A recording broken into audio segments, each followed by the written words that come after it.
আসসালামু আলাইকুম রহমতুল্লাহ। কেমন আছেন আপনারা সবাই? আশা করছি আপনারা সবাই অনেক ভালো আছেন। এডুক্রাফটের পক্ষ থেকে নেওয়া কেমিস্ট্রির 4th লেকচার পর্যায় সারণীর 4র্থ লেকচারের মধ্যে আপনাদের সবাইকে স্বাগতম জানাচ্ছি। আমাদের আজকের ক্লাসে আমরা 3টা বিষয় নিয়ে জানব। আমরা আজকে গ্রুপে উপস্থিত যে মৌলগুলো আছে প্রত্যেকটা মৌলের কিছু বিশেষ নাম থাকে। সো এই প্রত্যেকটা মৌল বলবো না, প্রত্যেকটা গ্রুপের যে মৌলগুলো আছে এর মধ্যে এমন কিছু গ্রুপ আছে যে গ্রুপগুলোর কিছু স্পেশাল নাম আছে। সো আজকে ঠিক সেরকম কিছু স্পেশাল নাম, যেমন হচ্ছে ক্ষার ধাতু, মৃৎক্ষার ধাতু, মুদ্রা ধাতু, এই 3টা বিষয় নিয়ে আজকে আমরা জানব। নেক্সট ক্লাসে হচ্ছে আমরা এই বাকি 3টা বিষয় নিয়ে বিস্তারিত জানব। সো বেশি কথা না বলে আমরা আমাদের ক্লাসে চলে যাই। আমাদের আজকের ক্লাসে প্রথম টপিক হবে ক্ষার ধাতু। ক্ষার ধাতু ডেফিনিশনের মধ্যে যদি আমরা যাই, যে ক্ষার ধাতু কাকে বলে, আগে একটু চিন্তা করেন যে ক্ষার ধাতুটা কি। সো আমরা বলতে পারি পর্যায় সারণীর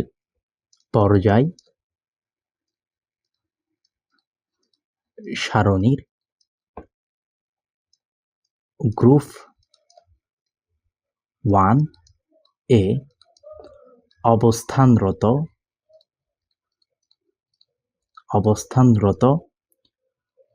মৌলসমূহকে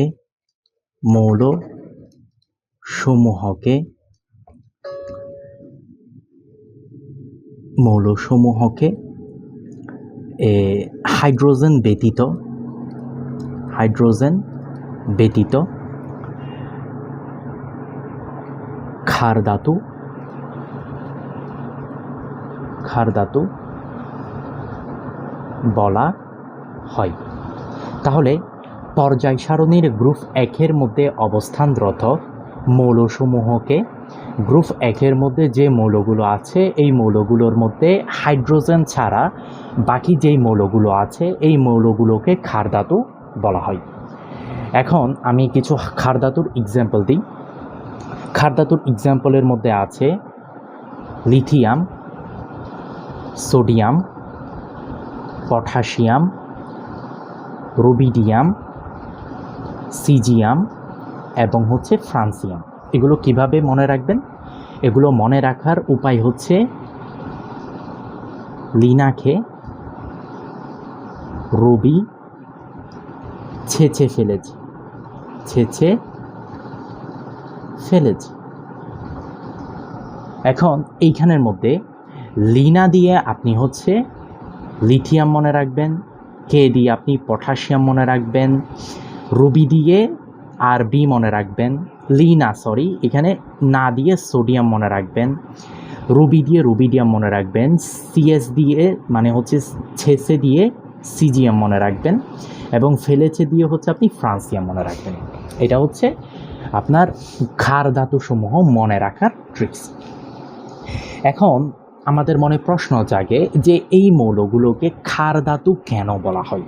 ঠিক আছে, আমরা এতক্ষণ জেনেছি যে পর্যায় সারণীর গ্রুপ 1 এ যে অবস্থান করতেছে মৌলগুলো, এই মৌলগুলোর মধ্যে হাইড্রোজেন ছাড়া বাকি মৌলগুলোকে ক্ষার ধাতু বা অ্যালকাইল মেটালস বলা হয়। ক্ষার ধাতু বলার কারণ কি এদেরকে? দেখেন, এই যে মৌলগুলো আছে, আমি যদি একটু লিখি,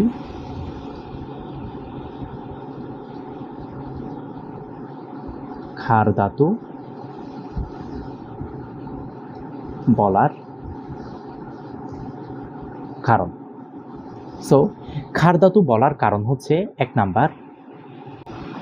এক নাম্বারের মধ্যে এদেরকে কেন ক্ষার ধাতু বলা হয়। ক্ষার ধাতু বলার কারণ হচ্ছে এরা পানির সাথে বিক্রিয়া করে। অর্থাৎ যেই ধাতুগুলো আছে গ্রুপ 1 এর ধাতু সমূহ বা মৌলসমূহ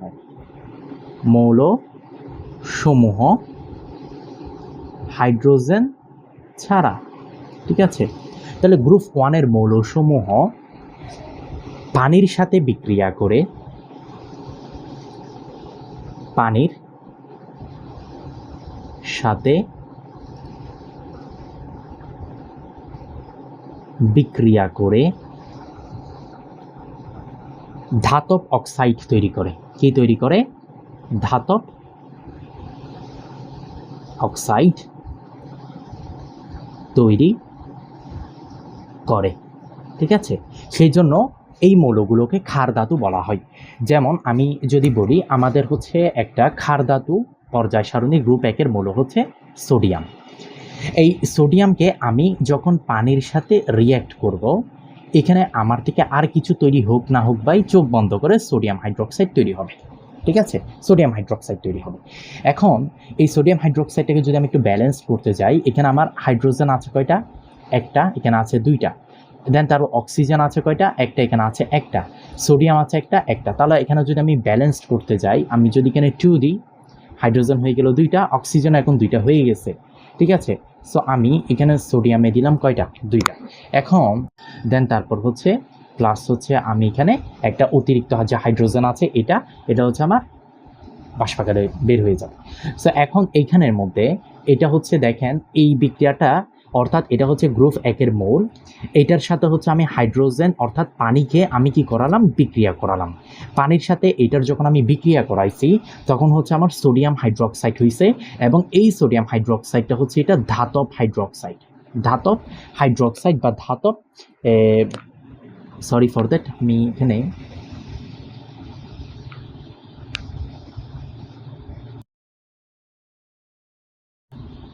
এটা হচ্ছে আমার এইখানে হবে ধাতব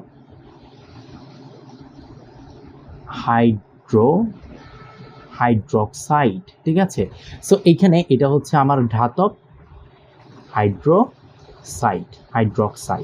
ঠিক আছে, সো সেই জন্য যেহেতু আমার গ্রুপ 1-এর মৌলসমূহ পানির সাথে বিক্রিয়া করে ধাতব হাইড্রোক্সাইড তৈরি করতেছে, সেই জন্য এই গ্রুপের মৌলগুলোকে ক্ষার ধাতু বলা হয়। এখন ক্ষার ধাতুর কিছু স্পেশালিটি আছে।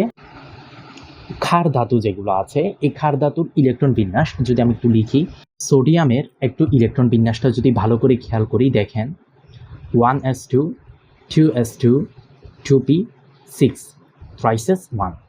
এখন আমি যদি পটাশিয়ামটা করি, পটাশিয়াম হচ্ছে 19, এক্ষেত্রে কি হবে? 1s2 2s2 2p6 3s2 3p6, দেন তারপর হচ্ছে 3d4s1। ঠিক আছে, এখানে হচ্ছে 3dটা পড়বে না, এখানে n+l এর কনসেপ্ট আছে। আশা করছি এগুলো আপনারা জানেন, যদি না পারেন ইনশাল্লাহ পরবর্তী নেক্সট কোনো ভিডিওতে ইনশাল্লাহ এগুলো বুঝিয়ে দিব। এখন এখানের মধ্যে দেখেন একটা জিনিস ভালো করে খেয়াল করেন, এখানে আমার লাস্ট অর্থাৎ সর্ববহিস্থ শক্তিস্তর হচ্ছে ভাই কোনটা? এইটা সর্ববহিস্থ শক্তিস্তর। ঠিক আছে, এখানে সর্ববহিস্থ শক্তিস্তর কোনটা ভাইয়া? অবভিয়াসলি এইটা। এখন এই দুইটা শক্তিস্তরের মধ্যে আমার ইলেকট্রন আছে কয়টা? একটা। তাহলে আমি বলতে পারি, এই সিদ্ধান্তটা আমি নিতে পারি যে ক্ষার ধাতুসমূহের সর্ববহিস্থ শক্তিস্তরে ইলেকট্রন থাকে একটি। তাহলে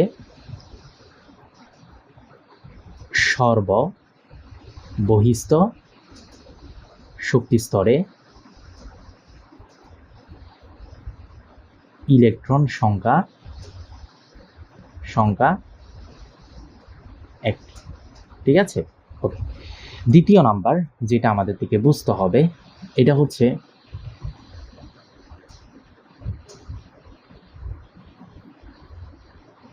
দ্বিতীয় নাম্বারটা হচ্ছে আপনার এদের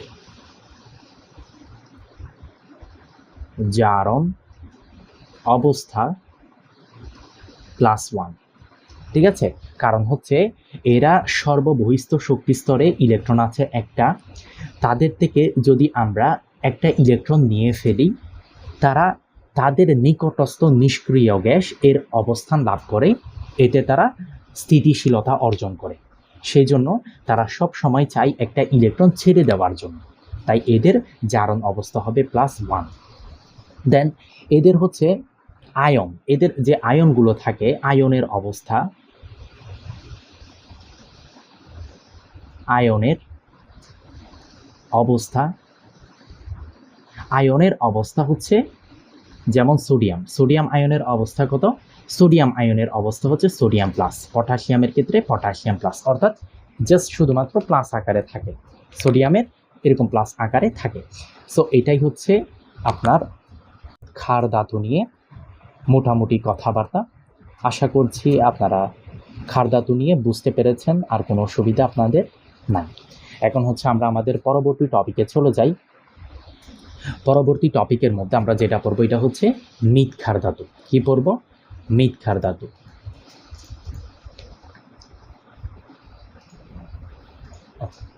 এখন আমরা হচ্ছে একটু মৃৎ ক্ষার ধাতু সম্পর্কে জানবো যে ভাই আসলে মৃৎ ক্ষার ধাতুটা কি, মৃৎ ক্ষার ধাতু কি? মৃৎ ক্ষার ধাতু বা অ্যালকালাইন আর্থ মেটালস, এই মৃৎ ক্ষার কথাটাকে যদি আমরা একটু ভাগ করি একটু বুঝতে পারবেন যে দুইটা পোর্শনে যদি আমরা ভাগ করতে চাই তাহলে হচ্ছে আপনার কি হয় দেখেন, মৃৎক্ষারকে যদি আমরা ভাগ করি তাহলে একটা আসবে মৃৎ এবং আরেকটা আসবে হচ্ছে আপনার ক্ষার। এখন মৃৎ মানে হচ্ছে মাটি, বা এটাকে অনেকে আর্থও বলে, আমি জাস্ট ডাইরেক্ট বলে দিচ্ছি। আর ক্ষার মানে তো আপনারা জানেন। এখন মৃৎ অর্থাৎ যেই মৌলসমূহকে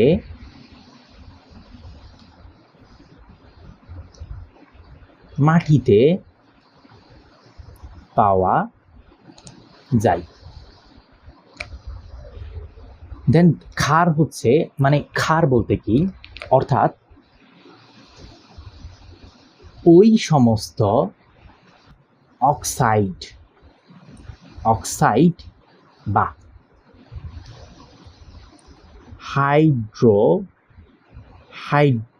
হাইড্রক্সাইডকে পানি এর সাথে বিক্রিয়া করালে, তাহলে এদের অক্সাইড বা হাইড্রোক্সাইডকে পানির সাথে বিক্রিয়া করলে ক্ষার ধর্ম প্রদর্শন করে, ক্ষার ধর্ম প্রদর্শন করে। এটাই হচ্ছে মূলত ক্ষার। তাহলে আমি যদি এক লাইনে মৃৎ ক্ষার ধাতুর সংজ্ঞাটা দিতে চাই তাহলে হবে যেই সমস্ত মৌলকে মাটিতে পাওয়া যায় এবং ওই সমস্ত মৌলের অক্সাইড বা হাইড্রোক্সাইডকে পানির সাথে বিক্রিয়া করলে বা বিক্রিয়া করালে ক্ষার ধর্ম প্রদর্শন করে, এদেরকে মৃৎ ক্ষার ধাতু বলা হয়। এদেরকে কি বলা হয়? এদেরকে মৃৎ ক্ষার ধাতু বলা হয়।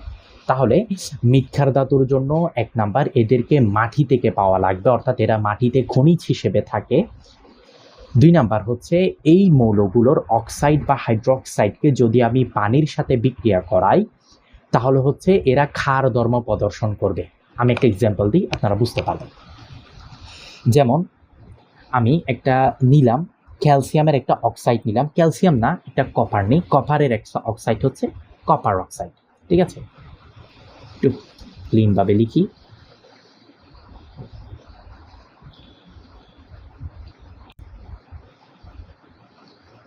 দেখেন কপার অক্সাইড, এটা হচ্ছে কপারের একটা অক্সাইড। ঠিক আছে, আমি ডিটেলসে বলবো, জাস্ট বুঝেন।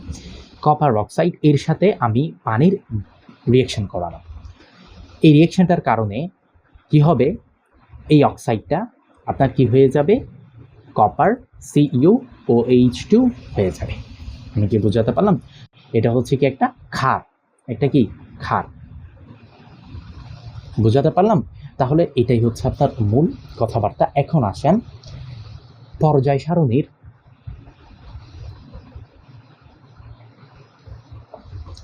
এটা মাথায় রাখেন, পর্যায় সারণীর 2 নং গ্রুপের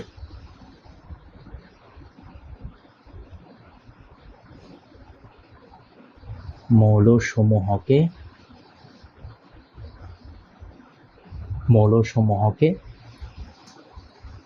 মৃৎক্ষার মৃৎক্ষার ধাতু বা অ্যালকালাইন আর্থ মেটালস বলে। ঠিক আছে, এদের কিছু এক্সাম্পল হচ্ছে বেরিয়াম, ম্যাগনেসিয়াম, ক্যালসিয়াম, স্ট্রোনশিয়াম, ব্যারিয়াম, রেডিয়াম। ঠিক আছে, এটাকে কিভাবে মনে রাখবেন, একটা ট্রিক্স হচ্ছে বিরিয়ানি, মোগলাই, কাবাব সাজিয়ে বাটিতে রাখো। এখন এখানের মধ্যে বিরিয়ানি ফর হচ্ছে বেরিয়াম, মোগলাই ফর হচ্ছে ম্যাগনেসিয়াম, কাবাব ফর ক্যালসিয়াম, সাজিয়ে ফর স্ট্রোনসিয়াম, দেন তারপর হচ্ছে বাটিতে ব্যারিয়াম এবং হচ্ছে রাখো রেডিয়াম। ঠিক আছে, এটা এভাবে মনে রাখতে হবে। এবং হচ্ছে আমি নতুন একটা স্লাইড আমি অ্যাড করি, তাহলে আরও একটু ডিটেলসে বুঝতে পারবেন যে মৃৎক্ষার ধাতুর কিছু বৈশিষ্ট্য আছে। আপনারা যদি একটু জাস্ট মৃৎক্ষার ধাতুটার দিকে ধরেন, আমি বেরিয়াম নিলাম সবার আগেরটা, বেরিলিয়াম 4, এক্ষেত্রে আমার কি হবে 1s2 2s2। ম্যাগনেসিয়ামের ক্ষেত্রে যদি আমি দেখি, ম্যাগনেসিয়াম কত, ম্যাগনেসিয়াম 12, এক্ষেত্রে আমার কি হবে 1s2 2s2 2p6 5s2। এখন আপনি এই দুইটার দিকে খেয়াল করেন, এদের যে সর্ববহিস্থ শক্তিস্তর যেটা আছে এবং এদের সর্ববহিস্থ শক্তিস্তর যেটা আছে, বা এদের সর্ববহিস্থ শক্তিস্তরে আমার ইলেকট্রন সংখ্যা হচ্ছে 2টা। ইলেকট্রন সংখ্যা কয়টা? ইলেকট্রন সংখ্যা হচ্ছে 2টা। দ্যাট মিনস হচ্ছে আমি লিখতে পারি এখান থেকে যে এদের সর্ববহিস্থ শক্তিস্তরে ইলেকট্রন সংখ্যা হচ্ছে কয়টা? 2টা। এদের সর্ববহিস্থ শক্তিস্তরে ইলেকট্রন সংখ্যা 2টা।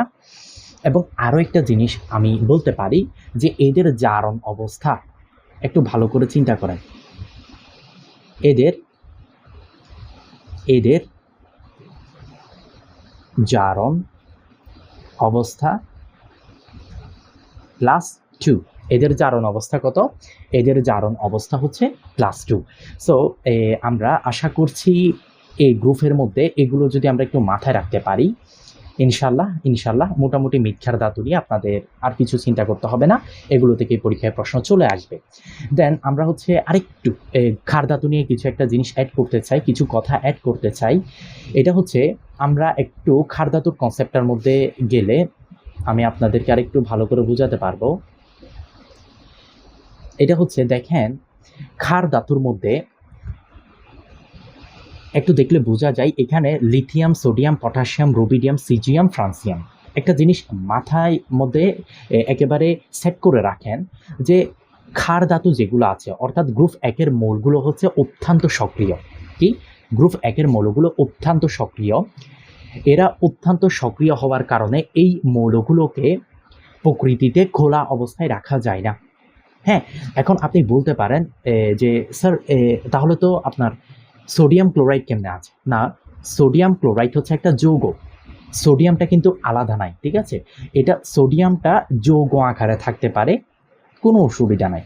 কিন্তু আমি যখন সোডিয়াম, পটাশিয়াম, রুবিডিয়াম এই মৌলগুলো আছে, এগুলোকে একেবারে পিওরভাবে যদি আমি প্রকৃতিতে খোলা অবস্থায় রাখি, এগুলো অত্যন্ত সক্রিয় হওয়ার কারণে এরা কি করে ফেলে? বিক্রিয়া করে ফেলে। যার কারণে হচ্ছে সোডিয়ামকে কেরোসিনের মধ্যে সংরক্ষণ করা হয়। সোডিয়ামকে কিসের মধ্যে সংরক্ষণ করা হয়?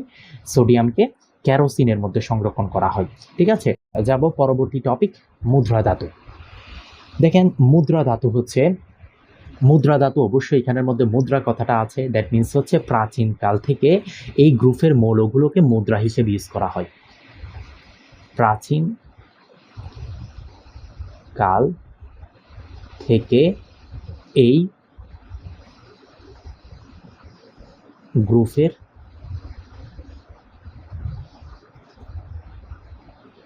মৌলসমূহকে